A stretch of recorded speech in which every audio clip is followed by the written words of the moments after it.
प्यारे बच्चों, मैं सर्वेश्वर कलान कक्षा 12 गणित सेट 3 EZ 2024 वाला है। तो प्यारे बच्चों, मैंने अब पूरा उससे बदल दिया है। अब इसी पर सारी वीडियो आपको मिलती रहेंगी, बहुत ही क्लियर दिखाई देगा आपके लिए। तो पहला क्वेश्चन है, और वास्तविक संख्याओं का समुच्चय R बराबर A comma B such that A less than B square द्वारा परिभाषित संबंध होगा। स्वतुल्य है, सम्मित नहीं किंतु संक्रामक। दूसरा है स्वतुल्य और संक्रामक नहीं किंतु सम्मित, सम्मित और संक्रामक नहीं किंतु स्वतुल्य, ना स्वतुल्य ना सम्मित और ना ही संक्रामक है। तो सबसे पहले हम अपना संबंध लिखते हैं। दिया है, क्या दिया है? दिया है आर बराबर समुच्चय दिया है A कामा B और such that A less than is equal to B square. ठीक, तो इसने B स्क्वायर दिया है, तो इसमें देखो हम सॉल्व करते हैं। माना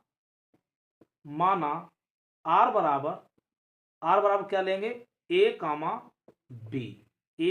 B such that A less than B square.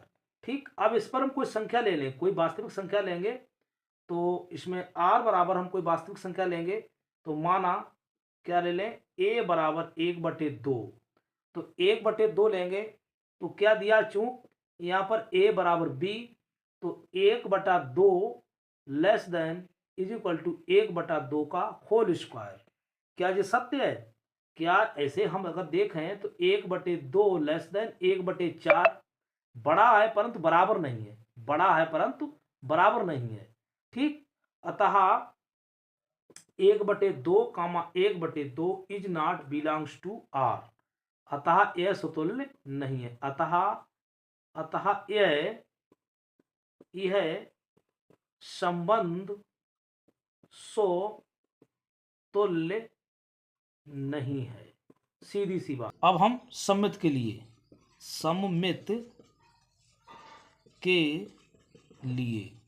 तो यहाँ सम्मित के लिए क्या होता है? सम्मित के लिए होता है सममित। तो A comma B belongs to R, B comma A belongs to R। तो यहाँ दिया है A less than B square, तो यहाँ पर A less than B square, तो माना A बराबर 2 B बराबर 5 लेते हैं। तो देखो भाई, रखते हैं A की जगह पर रखो 2, B की जगह पर रखो 5, तो 2 लेस देन 5 का स्क्वायर। तो इसका क्या होगा? 2 लेस देन 25 सत्य है, क्योंकि बड़ा तो है, बराबर भी नहीं तो बड़ा एक तो कंडीशन है, बड़ा तो है, ठीक है, सत्य है। अब B कामा A के लिए, तो B का मान हो गया 5 और लेस देन 2 का स्क्वायर। तो इसमें क्या होगा? 5 लेस देन 4। क्या सत्य है? ये सत्य नहीं है जी, हुआ असत्य है। ठीक है, क्योंकि ये भाई 4 बड़ा नहीं है 5 से, तो उसे सम्मित भी नहीं है।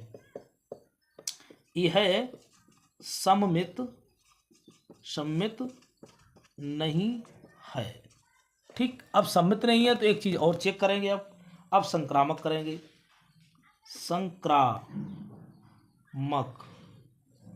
संक्रामक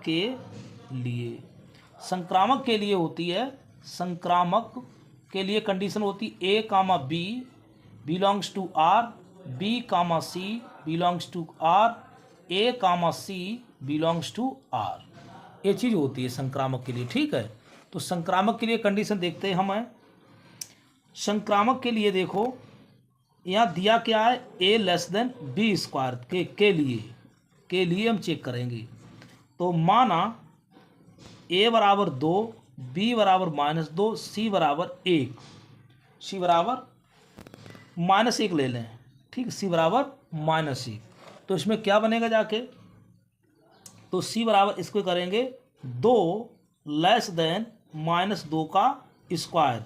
चलो, इसका क्या हो जाएगा? 2 लेस देन 4। तो क्या ये 4 सत्य? यहाँ पर तो सत्य हुआ है। ठीक, उसके बाद में करेंगे B कामा C, तो B का मान कितना है? -2 लेस देन -1 का स्क्वायर।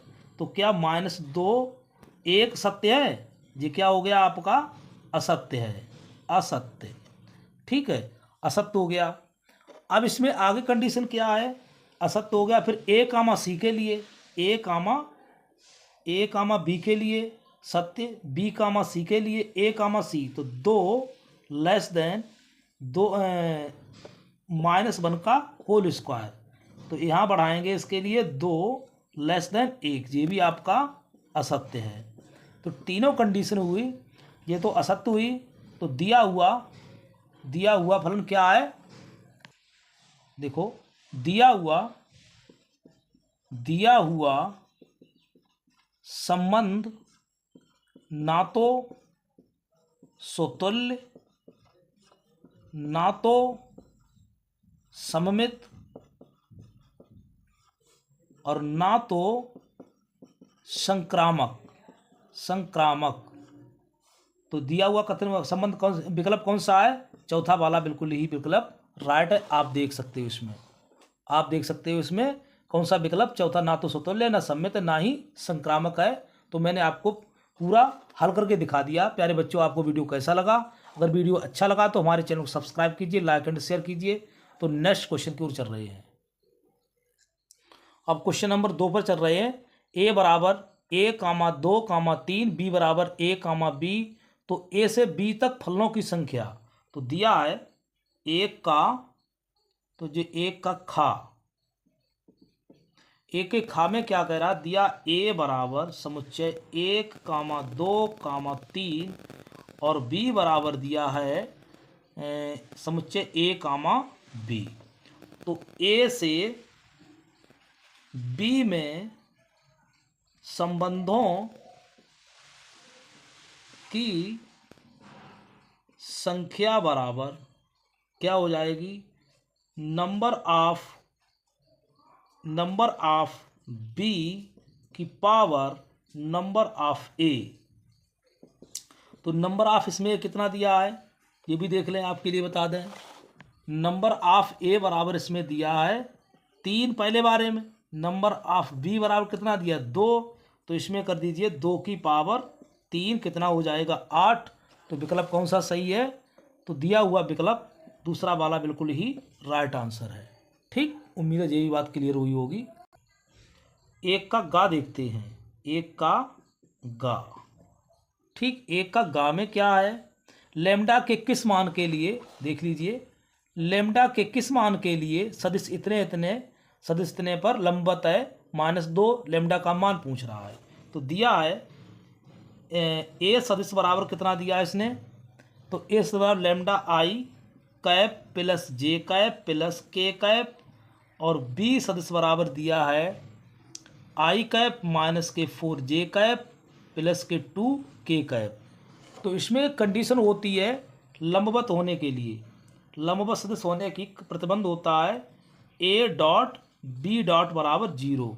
ठीक है, तो इसमें लगाएंगे लैम्डा आई कैप प्लस जे कैप प्लस के कैप डॉट आई कैप और माइनस के 4 जे कैप प्लस के 2 कैप बराबर 0। ठीक है, ये बात क्लियर हो रही होगी आपके लिए, और वीडियो बड़ा क्लियर आ रहा होगा, और मैं प्रयास कर रहा हूँ उसकी गुणा करवाइए। तो इसकी इसमें हो जाएगी, चूँकि आई डॉट आई का मान 1 होता तो लैम्डा हो जाएगा यहाँ पर, इसी प्रकार माइनस के 4 और इसका प्लस के 2 बराबर 0। तो लैम्डा -2 बराबर 0, तो लैम्डा बराबर कितना आ जाएगा 2। तो कौन सा विकल्प इसमें सही है, तो इसमें भी दूसरा विकल्प बिल्कुल ही राइट आंसर है। ठीक, नेक्स्ट क्वेश्चन, अगला क्वेश्चन है, समाकलन इतने का मान होगा। तो सबसे पहले हम समय कम लेते हुए ज़्यादा न लेंगे, तो अब इसका खंडशः समाकलन करेंगे। तो इसमें हम करेंगे प्रथम फलन इसको मानेंगे और सेकंड फलन इसको मानेंगे। तो प्रथम फलन वैसा आई बराबर इसका करेंगे, तो प्रथम फलन वैसा आई एक्स और दूसरे का ई माइनस एक्स बटे -1, और integration D upon D x किसका करेंगे, एक्स का इंटीग्रेशन ई की power -x into D x, पूरे का समाकलन करेंगे। ठीक है, तो इसमें चलेंगे, इसमें आ जाए एक्स ई की पावर -x आ जाएगा, इसका हो जाएगा 1, एक्स हो जाएगा 1, ई की पावर माइनस के एक्स हो जाएगा -x और -1 और dx, तो -1 प्लस हो जाएगा -x ई की पावर -x प्लस के इंटीग्रेशन ई की पावर -x और dx। तो यहाँ पर क्या करेंगे, माइनस ई की पावर माइनस एक्स और ई की पावर माइनस एक्स प्लस है तो माइनस यहाँ हो जाएगा। तो यहाँ पर एक्स ई की पावर माइनस एक्स माइनस ई की पावर माइनस एक्स।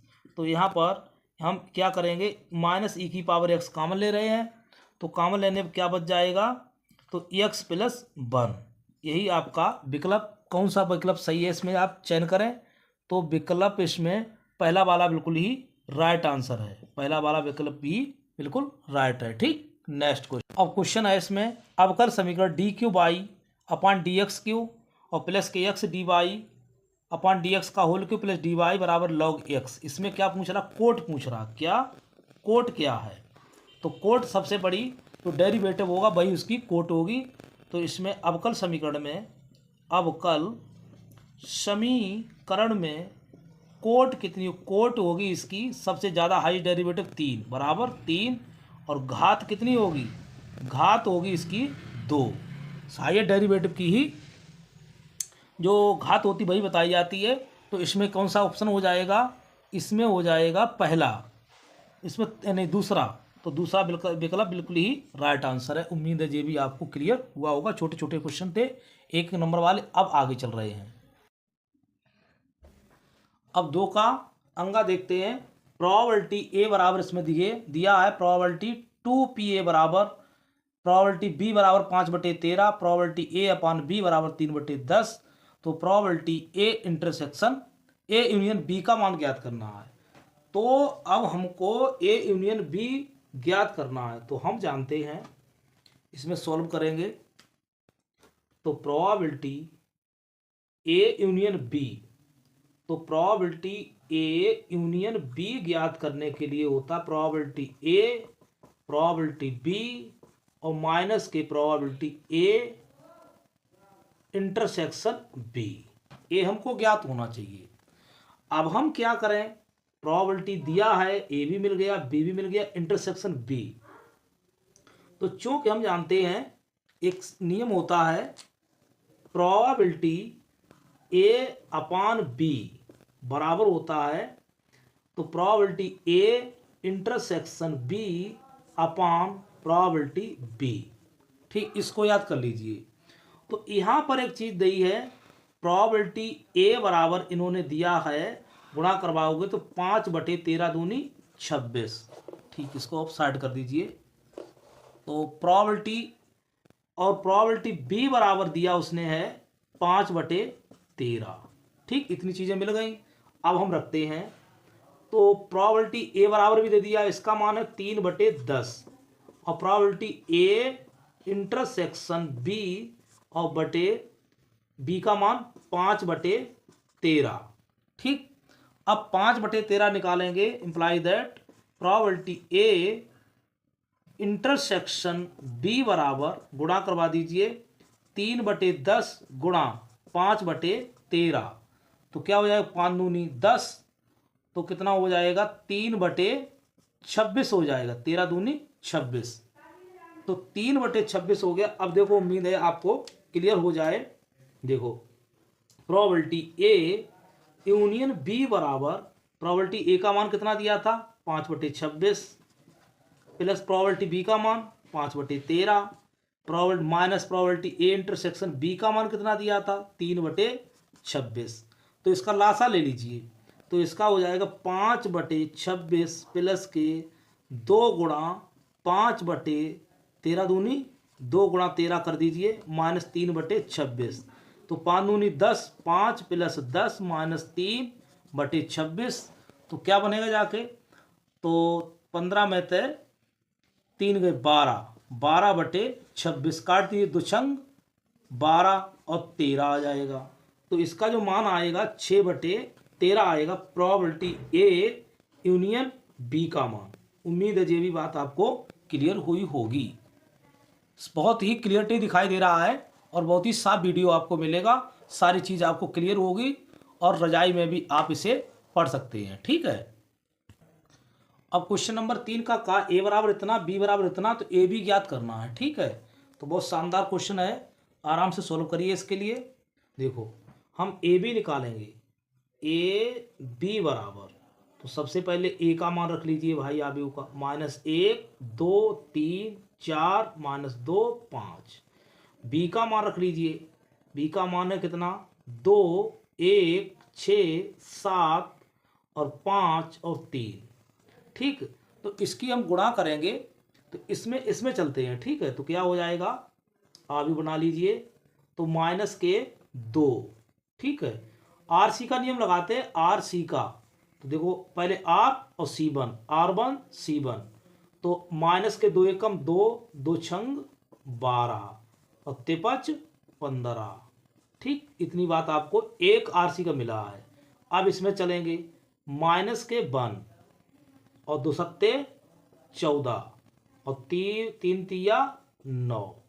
ठीक, अब इसमें R2 से बात करेंगे, C1 में, तो 4 दूनी 8। ठीक है, 2 छंग 12, माइनस के प्लस माइनस गुणा, 5 25। अब इसकी चलेंगे R2 C2 में, तो 4 एकम 4, 2 सत्ते 14, 5 तिया 15। ठीक, ये आपको क्लियर दिखाई दे रहा होगा। और अब इनको जोड़ लीजिए तो क्या हो जाएगा, तो 12 और 27 में से बचेगा 25। ठीक, अब क्या हो जाएगा 9 और 4 13 और 13 ने 22 बचेगा। इसमें कितना बचेगा 22, और इसमें कितना बचेगा 33 में से 33 और माइनस के 12, तो 3 में 2 गए 1 और 2 21 बचेगा। कितना बचेगा 21। यहाँ कितना बचेगा 19 में से 14 गए 19 और माइनस के 14, कितना बचेगा 5। तो ये आपका मान आएगा। उम्मीद है ये भी आपको बात क्लियर हुई होगी, और अच्छे सवाल हैं, 2-2 नंबर के सवाल आ रहे हैं। ठीक, अब इसने पूछा है कि फलन f(x) बराबर x + 5 यदि x < = 1, x बराबर 1 पर और x - 5 x > 1 पर सतत है, इसकी जांच करना है। तो हम लिखेंगे, देखो f(x) बराबर उसने दे दिया है, तो फलन का मान इतना होगा, f(x) बराबर है x + 5 और x बराबर 1 पर फलन का मान f1 बराबर कितना हो जाएगा 1 + के 5 बराबर 6। एक बात हमको मिल गई है। अब हम LHL लिखेंगे, LHL बराबर limit x tend to 1 - f(x) बराबर limit h tend to 0 f क्या लिखेंगे 1 + 1 - h। ठीक है, तो लिमिट h टेंड टू 0 और लेस देन के लिए 1 - h प्लस के 5। अब इसमें h की जगह 0 करते हैं, कितना हो जाएगा, तो इसका मान कितना आएगा 6 आएगा। यहाँ लिख देते हैं 1 - 0 प्लस के 5 बराबर 6। दूसरी बात मिल गई। ठीक, अब हम करते हैं RHL के लिए, RHL बराबर limit x tend to 1 + f(x) बराबर limit h tend to 0 f 1 + h बराबर limit h tend to 0 f नहीं 1 + h। तो इसमें जे फलन लेंगे और 1 + h माइनस के 5। ठीक, तो इसमें रखेंगे 1 + 0 - 5 कितना आएगा -4। ठीक है, अब क्या लिखेंगे भाई, आपको उम्मीद है ये भी बात मिल गई, तीनों चीज़ें मिल गई हैं। और पहले दो से ही पता चल जाता है, LHL इज नॉट RHL, अतः x बराबर 1 पर फलन f(x) सतत नहीं है। ठीक, ये बात आपको क्लियर हो चुकी होगी बेटा, और इसको बड़ा सावधानी से नोट्स जरूर बनाइए, इसको हल जरूर करिए। ठीक है, अब इतना अच्छा क्वेश्चन है दिया है, इंटीग्रेशन √1 a² - x² dx का मान ज्ञात कीजिए। कितना शानदार क्वेश्चन है। तो इसको हम लिखेंगे, माना I बराबर इंटीग्रेशन 1/√a² - x² dx। तो ठीक है, अब हम लिखेंगे माना x बराबर a sin थीटा, क्या रखें sin थीटा, तो dx बराबर क्या हो जाएगा a cos थीटा और d थीटा। ठीक, अब इसको हमने लिख लिया है, अब हम चलते इसमें मान रखते हैं इंटीग्रेशन dx की जगह क्या रखोगे, तो सबसे पहले a कॉस थीटा और डी थीटा बटे अंडर रूट ए स्क्वायर माइनस के ए स्क्वायर साइन स्क्वायर थीटा। तो इसको हम एक काम करेंगे, इंटीग्रेशन ए कॉस थीटा डी थीटा, इसमें हम कुछ कॉमन ले लें, ए स्क्वायर कॉमन ले लें, 1 माइनस साइन स्क्वायर थीटा। ठीक, तो यहाँ पर आ जाइए इंटीग्रेशन ए कॉस थीटा डी थीटा, और इसमें क्या हो जाएगा, इसको बाहर निकालो ए और 1 minus sine square theta cos theta, तो ये तो आपका कैंसिल हो गया, चूंकि लिख दोगे 1 माइनस साइन स्क्वायर थीटा बराबर cos square theta, cos square theta का वर्गमूल लेंगे तो क्या हो जाएगा कॉस थीटा, ये तो आप जानते ही हैं। अब ये कैंसिल हो गया, क्या बच गया इंटीग्रेशन डी थीटा, और डी थीटा का क्या करेंगे, अब इसका समाकलन करेंगे, क्या बच जाएगा थीटा, और थीटा प्लस सी। अब हम इसको क्या लें, चूंक एक्स बराबर क्या है, एक्स बराबर ए साइन थीटा, तो थीटा बराबर क्या हो जाएगा एक्स अपान यानी साइन, हाँ थीटा बराबर हो जाएगा साइन थीटा बराबर पहले करो आप, तो साइन थीटा बराबर हो जाएगा एक्स अपान ए, तो थीटा बराबर sine inverse x upon a, तो वही चीज़ यहाँ पर आएगी sine inverse x upon a plus C. A this is required solution. उम्मीद है ये भी बात आपको क्लियर हुई होगी। ठीक प्यारे बच्चों, देखिए तो 3 का घ वाला है, उस समांतर चतुर्भुज का क्षेत्रफल ज्ञात कीजिए जिनकी भुजाएं सदिश इतने इतने बराबर दी हैं। तो ठीक है, तो समांतर चतुर्भुज का क्षेत्रफल कौन बताएगा, तो समांतर चतुर्भुज का क्षेत्रफल होता है, समांतर चतुर्भुज का क्षेत्रफल बराबर होता है ए क्रॉस बी का मापांक। ठीक, तो सबसे पहले हम ए क्रॉस बी निकालेंगे, ए बराबर दिया है, बी बराबर दिया है, ए क्रॉस बी बराबर साइड से निकालेंगे आई जे के, और इसके गुणांक लिख दो आई जे के 3 2 2, और इसमें क्या हो जाएगा 1 2 2। ठीक, यही इसके दिए होंगे, चेक कर लें 3 2 2, और 1 2 माइनस 2 है, सॉरी कितना है माइनस के 2 है, देखो बात पकड़ गई, तो यहाँ पर -2 आ जाएगा, 1 2 -2। ठीक, अब इसका हम प्रसार करेंगे, देखो इसमें क्या प्रसार करेंगे, आई के सापेक्ष क्या हो जाएगा 2 दूनी 4, माइनस के 2 दूनी 4, माइनस के जे के सापेक्ष करेंगे भाई, क्या हो जाएगा, इसको छोड़ो इसको छोड़ो, 2 तियाँ 6, माइनस के 2। ठीक, इसका भी हो गया। अब उसके आगे क्या करेंगे, प्लस के ए के सापेक्ष करेंगे, इसके 2 तियाँ 6, माइनस के 2, तो इसमें क्या आ जाएगा 4 4 8, माइनस के 8 आई कैप, और 6 2 माइनस के प्लस के 8 जे कैप, और 4 में से 6 में 2 गए, प्लस के 4 के कैप। अब इसका निकालेंगे ए क्रॉस बी का मापांक, तो अंडर रूट, तो इसका हो जाएगा माइनस के 8 का स्क्वायर और प्लस 8 का स्क्वायर प्लस के 4 का स्क्वायर, तो क्या हो जाएगा भाई 64 64 और 16, तो इसका क्या निकलेगा 128, और 128 तो 144 आएगा, तो इसका 144 12 वर्ग इकाई आएगी, इसका क्षेत्रफल कितना आएगा 12 वर्ग इकाई। उम्मीद है ये भी बात आपको समझ में आई होगी, और 2 नंबर का सवाल आपको कितने सेकंडों में हल हो गया। तो यहां पर दिया है 4 का n क्रॉस n में एक संबंध निम्न R परिभाषित है, ए कामा बी रिलेशन सी कामा डी यदि ए डी बराबर बी सी सिद्ध कीजिए आर एक तुल्यता संबंध है। ये सवाल बहुत ही रोचक है, पीछे भी कई सेटों में आया है और वेरी इंपॉर्टेंट है। ठीक, तो अब हम इसको परिभाषित करेंगे, हम समझाएंगे। यहाँ आर क्या है, आर द्वारा ए कामा बी और सी कामा डी तभी संबंध होगा, तभी संबंध है जब AD बराबर BC। ठीक है, अब इसके लिए हम सबसे पहले करेंगे तुल्यता संबंध, स्वतुल्यता। सबसे पहले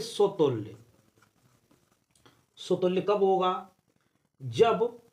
स्वतुल्य जब होगा A, B relation A, B, तभी संबंध होगा, तभी संबंध यानी रिलेशन होगा, तभी संबंध होगा। थोड़ा लंबा क्वेश्चन है। जब AB बराबर BA। ठीक है, तो चूंक A, B belongs to N के लिए AB बराबर BA सत्य है। ठीक, तो इसलिए क्या हो जाएगा? A, B relation A, B।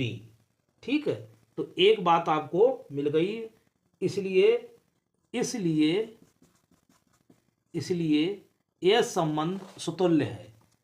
यह संबंध स्वतुल्य है। कैसा है? स्वतुल्य है। एक बात मिल गई आपकी। ठीक है, अब हम चलेंगे किसके लिए? सममित के लिए। बड़ा सावधानी से इसको पकड़ें। सममित के लिए, सममित के लिए क्या होगा? माना A, B relation C, D, तब संबंध होगा, तब संबंध है जब A, B relation C, D imply that क्या हो जाए? AD बराबर BC या BC बराबर AD। तो क्या हो जाएगा? तब ये आपका संबंध होगा। ठीक है, तो इंप्लाई दैट क्या हो जाएगा? C, D relation A, B। ठीक है, तो A, B हो गया। जैसे हमारा उसमें क्या लिखते थे? A, B belongs to R, B, A belongs to R। यहाँ अलग अलग ABCD दे दिया है, इसमें दे दिया A, B, C, D। ठीक है, तो अब इसमें क्या करेंगे? इंप्लाई दैट, तो A, B relation C, D। ठीक है, तो अतः या ऐसे भी और लिख सकते हो C, D relation A, B। अतः यह सममित संबंध है। ठीक, सममित संबंध है। अब इसका संक्रामक। अब संक्रामक के लिए क्या करेंगे? माना A, B relation C, D तथा C, D और रिलेशन क्या हो जाएगा? रिलेशन हो जाएगा E, F। इतनी चीजें मानेगी तो क्या हो जाएगा? तब हो जाएगा क्या? A, B पहले लेंगे, R, C, D। तो A, B, C, D तथा, तो C, D और रिलेशन E, F। ठीक, तो इसका क्या हो जाएगा? पहले चौथे को मिलाओ, तो AD बराबर BC तथा इसका क्या हो जाएगा? पहला चौथा CF बराबर DE। ठीक, इतनी चीजें आपको मिल गई हैं। अब इसमें लिखेंगे इसके लिए, तो क्या हो जाएगा? AF बराबर BE और तब क्या इसमें बनेगा? A, B relation E, F। ठीक, तो चूंक A, B relation C, D तथा C, D रिलेशन किसमें हो जाएगा? E, F। ठीक, तो imply that A, B relation क्या हो जाएगा? E, F। ठीक है, तो ए कामा बी ई कामा एफ। इसलिए आर कैसा है, संक्रामक संबंध है। तो ठीक, इसलिए क्या हो जाएगा,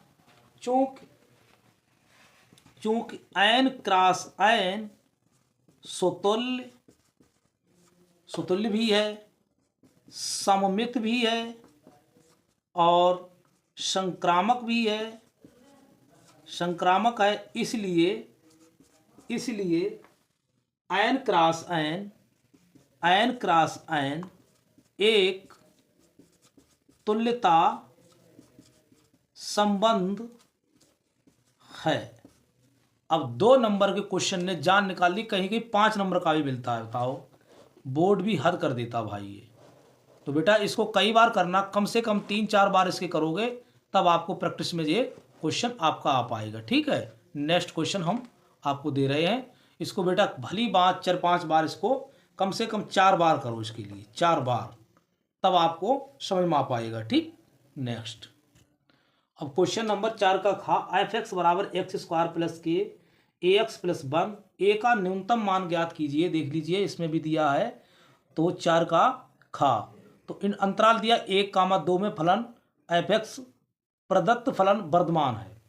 तो चूंकि अब सबसे पहले हम लिख देते हैं एफ एक्स बराबर एक्स स्क्वायर ए एक्स प्लस के 1 एफ डैश एक्स बराबर 2x प्लस ए। चूंकि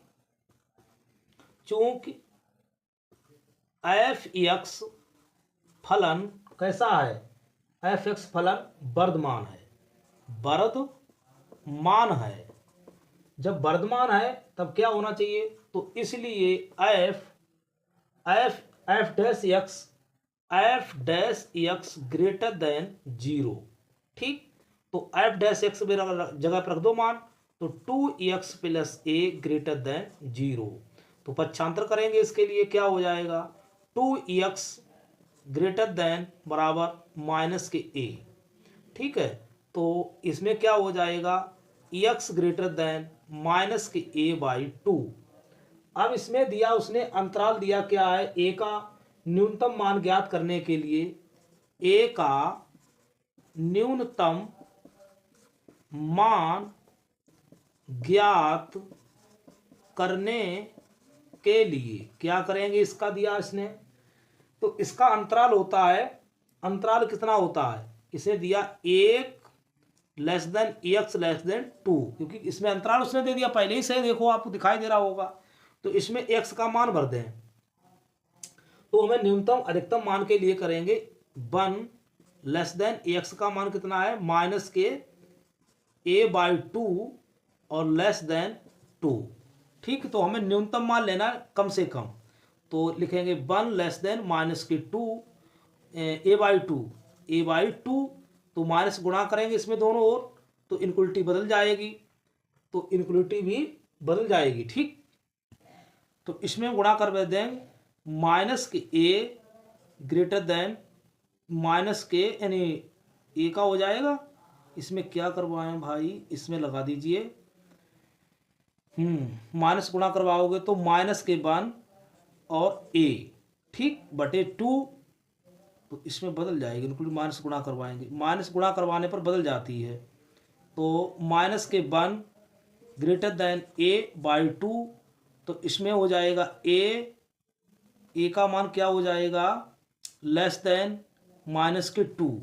ठीक है, तो या a बराबर माइनस के 2, तो a का जो न्यूनतम मान होगा, न्यूनतम मान कितना होगा, माइनस के 2 होगा। ठीक है, उम्मीद है ये बात आपको क्लियर हुई होगी।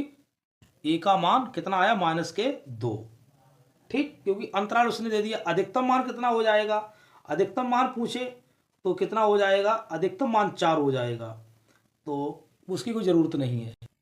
अब इसमें दिया है 4 का गा, देखिए, तो अवकल समीकरण dy upon D X plus के y बराबर 1 और y नॉट 1 को हल कीजिए। ये भी 2 नंबर का है। देखो प्यारे बच्चों, तो सॉल्व कर रहा हूँ इसके लिए। देखो dy upon D X plus के y बराबर 1। ठीक, तो हम तुलना करवाएंगे, किससे करवाएंगे, D by upon D X plus के पी बाई बराबर क्यू से क्या करवाएंगे, तुलना। तो क्या हो जाएगा, p बराबर हो जाएगा बेटा 1, यानी बाई का गुणांक, तो ये होगा एक लिख सकते हैं, और q बराबर भी हुआ है 1। तो इंटीग्रेशन हम फैक्टर लगाएंगे, इंटीग्रेशन फैक्टर बराबर होता है, क्या होता है, इसका होता है ई इंटीग्रेशन p dx, इसके सापेक्ष करते हैं, ध्यान रखना, ये फलन में होता है, तो इसका क्या हो जाएगा, ई एक्स हो जाएगा। ठीक है, तो ई एक्स हो गया। अब इसका व्यापक हल लिखते हैं, तो आई एफ इंटू किसमें है, बाई, इंटू बाई बराबर इंटीग्रेशन आई एफ इंटू इसका क्या हो जाएगा, और Q D X plus C. ठीक, अब इसमें आई एफ का मान कितना आया, E X into by integration I F का मान ई एक्स और क्यू का मान 1 और डी एक्स प्लस सी। तो यहाँ लिखेंगे ई एक्स बाई बराबर ई एक्स का ई एक्स से रहेगा और प्लस के सी, तो बाई बराबर इसमें भाग कर देंगे, इसका हो जाएगा 1 और प्लस के सी बटे ई की पावर बटे एक्स लिख दो, इसके लिए बटे ई एक्स, तो इसको हम लिख सकते हैं 1 प्लस सी ई की पावर माइनस एक्स। तो बाई बराबर हो जाएगा 1 प्लस और सी ई की power minus x. This is required solution, यही आपका फाइनल आंसर है। उम्मीद है ये भी आप बात आपको समझ में आई होगी और क्लियर सवाल सभी हो रहे होंगे बेटा। कोई दिक्कत हो तो कमेंट बॉक्स में हमें अवश्य लिखें। क्वेश्चन नंबर दिया है, एक पांसे को एक बार उछाला जाता है, यदि घटना पांसे पर प्राप्त संख्या 3 अवृत्त हो, ई इसको ई से निरूपित करेंगे, पांसे पर प्राप्त संख्या सम, तो इसे एफ से निरूपित करेंगे। तो बताइए क्या घटनाएं ई और एफ स्वतंत्र हैं। तो देखो सबसे पहले सिंपल स्पेस बनाएंगे इसके लिए, क्या 1, 2, 3, 4, 5, 6, क्योंकि एक पांसे को जब उछाला जाता है तो उसके सिंपल स्पेस 6 होते हैं। ठीक, तो उसने सबसे पहले कहा है जब पांसे पर सम संख्या प्राप्त हो, जब पांसे पर प्राप्त संख्या 3 का अपवृत्ति हो, जब पांसे पर प्राप्त संख्या 3 का गुणज अपवृत्त हो, क्या हो, अपवृत्त लिखा उसने, 3 का अपवृत्त, ठीक है। तो उसने कहा तब किससे करो, तो ई बराबर, तो 3 का गुणज भी हो जाएगा 3, 6। फिर उसने कहा है ई पांसे पर प्राप्त संख्या सम, पांसे पर प्राप्त संख्या सम हो, पांसे पर प्राप्त संख्या सम, तब किससे करेंगे, एफ से। तो सम 2, 4, 6। अब इसका ई इंटरसेक्शन एफ निकालेंगे तो कितने हो जाएंगे, इसमें 6 मिलेगा, कितना मिलेगा, 6। ठीक है, अब स्वतंत्र घटना होने के लिए प्रतिबंध क्या है, जब घटनाएं कैसी हैं, स्वतंत्र हैं, तब क्या प्रतिबंध होता है इसके लिए, तो probability E intersection probability F, probability E dot यानी मल्टीप्लाई प्रोबेबिलिटी एफ बराबर probability E intersection F, probability E intersection F, जे होता प्रतिबंध। तो इसमें हम इधर निकाल लेते हैं, क्या निकालें, प्रोबेबिलिटी ई बराबर कितना हो जाएगा, कितने हैं इसके, नंबर ऑफ ई बराबर इसके हैं 2, तो 2/6 कितनी हो जाएगी, 1/3। प्रोबेबिलिटी ऑफ इसका क्या हो जाएगा, नंबर ऑफ एफ बराबर इसके कितने, 3, तो प्रोबेबिलिटी एफ बराबर हो जाएगी 3/6, 1/2। इसके कितने, number of E E intersection F कितने इसके हैं, इसके भाई हैं देख लीजिए, एफ के हैं 1, तो इसका प्रोबेबिलिटी ई इंटरसेक्शन एफ बराबर 1/6।